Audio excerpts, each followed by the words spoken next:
Paul, the floor is yours. Thank you. Thanks so much for inviting me, and good evening, everyone. ADF International is a Christian legal organization that advances fundamental freedoms in Europe and around the world. I myself am a lawyer involved in cases at the European Court of Human Rights and other legal work at the United Nations, as well as the EU, other international institutions around the world, as well as national parliaments and in national courts. And this evening, I wanted to talk about the challenge of misinformation, also disinformation, but actually from a different angle to the one we're used to. Over the last several years, and increasingly with each month that passes by, we hear of the challenge of misinformation. And we rarely hear different sides of that debate. Essentially, what we hear is misinformation is bad, and therefore we need to ban it. And I want to make a different case this evening. Now, let me begin by saying something I think everyone would agree with, and that's that none of us want to receive inaccurate, misleading, or heavily biased information. So having agreed that opening statement, the question is, what do we do about this misleading or biased information?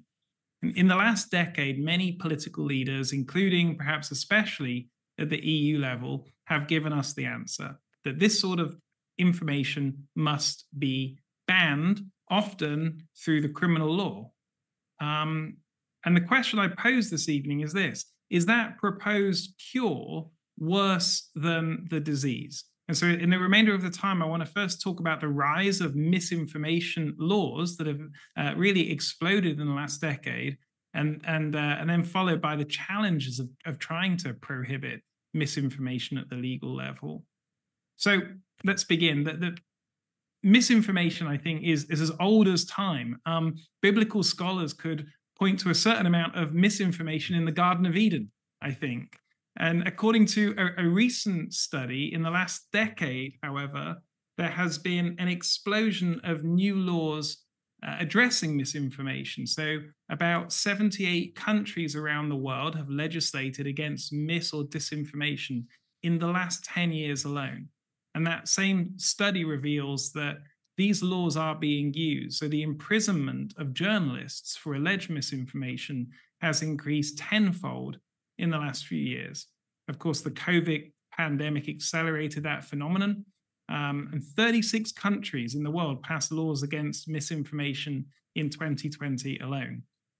Now, as the pandemic subsided, the passing of these laws did not. And our enthusiasm for prohibiting misinformation has only increased. So earlier this year, 2024, the World Economic Forum ranked misinformation and disinformation as the #1 risk facing society in the years ahead.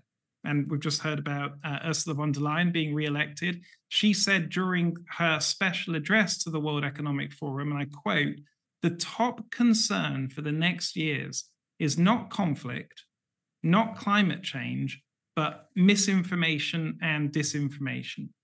So the president of the European Commission says this is the world's top concern. In my opinion, it's one thing to identify a concern, and it's another thing entirely to conclude that the solution must come through increased state power and even criminal law.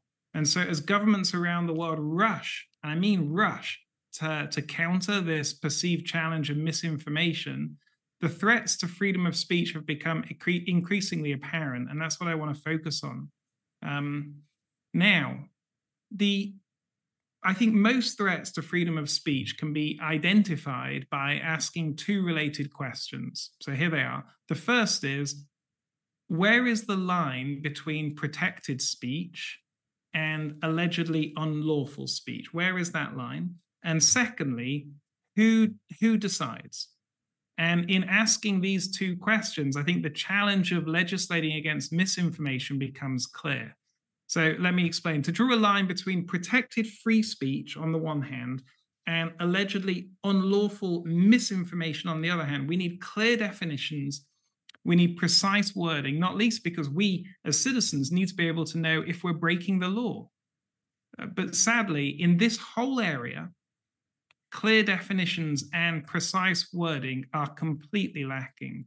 And the key definitional challenge with prohibiting mis or disinformation is how we decide what is fake or false or misleading, and who has the authority to do that, especially given that what is considered incorrect today may be revealed as true tomorrow, and that almost all truth claims are themselves contested.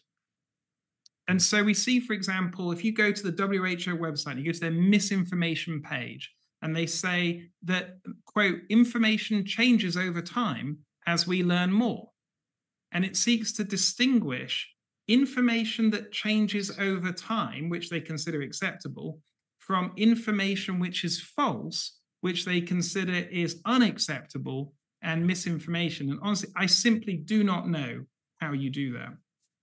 Similarly, countless online guides and fact sheets have been produced to explain how we can identify misinformation. But ironically, many of these reveal just how difficult the task is. I'll give you an example. On the government website of Canada, they have a cybersecurity center. And on their website, they say how to identify misinformation and disinformation.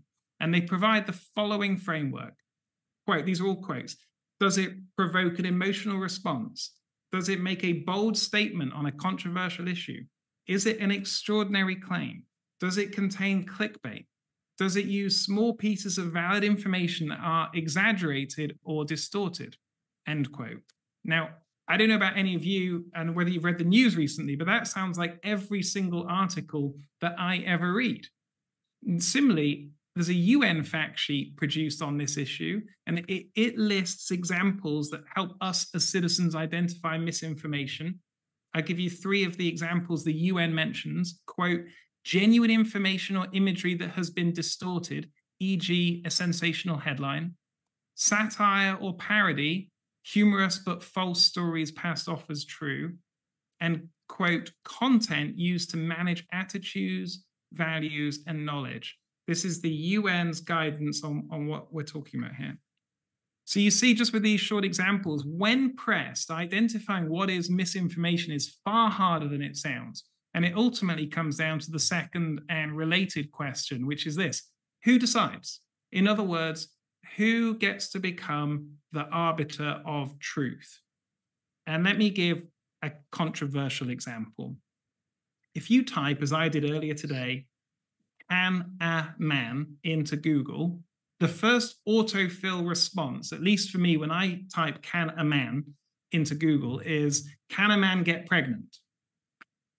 And if you search an answer to that question, the very first link that came to me on Google says this, quote, yes, it's possible for men to become pregnant and give birth to children of their own. In fact, it's probably a lot more common than you think, end quote. So now, look, if you disagree with that statement, you could be accused of spreading misinformation. Of course, you might say that that is not what you're doing. And in fact, it's Google and it's this article that is the one spreading misinformation. But you don't get to decide. You're not the one in power. And ultimately, it's always those in power who decide where the line is drawn between free speech and censorship. However, what is even harder in the world of misinformation is this line drawing exercise is increasingly being outsourced from the state to a convoluted web of private actors, big tech companies, a growing army of fact checkers, newly formed NGOs, often funded by the big tech companies that they're monitoring, and other private actors with very little transparency and accountability, as well as computer algorithms and AI with little human oversight. So the situation has become so complex and so large in its scale that the booming censorship industry now in Europe has far outpaced our ability as citizens to keep up with what is happening. And that's a real challenge. So let me conclude. At the height of the COVID-19 pandemic, some of you may remember that the then Prime Minister of New Zealand, Jacinda Ardern, came on television. She famously said this: "You can trust us as a source of information. Otherwise, dismiss anything else. We will continue to be your single source of truth." I want us to take a step back and ask ourselves, is that what we want? is this what we have agreed to as citizens? Are we comfortable with the state being our single source of truth, increasingly supported in its efforts by the criminal law and by private actors with little to no accountability? In my opinion, therefore, the biggest challenge of misinformation is that we have granted governments and unaccountable private actors the power to decide what is true.